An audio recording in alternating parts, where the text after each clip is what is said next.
Welcome back to another technical deep dive here in the debug zone. Today we're tackling a big question and breaking it down with insights from other users. Hopefully this clears up some misconceptions and helps you get the answer you need. So buckle up, stay a little curious, and let's jump right in.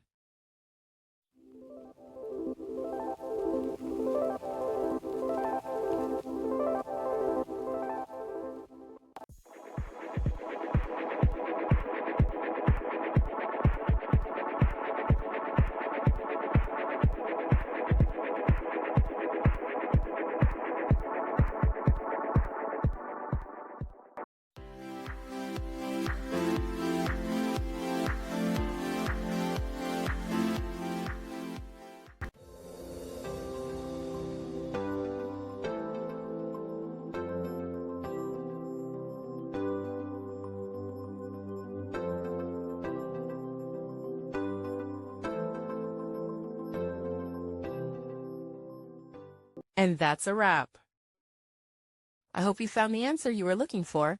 If you did, take a second to hit that subscribe button. It really helps out.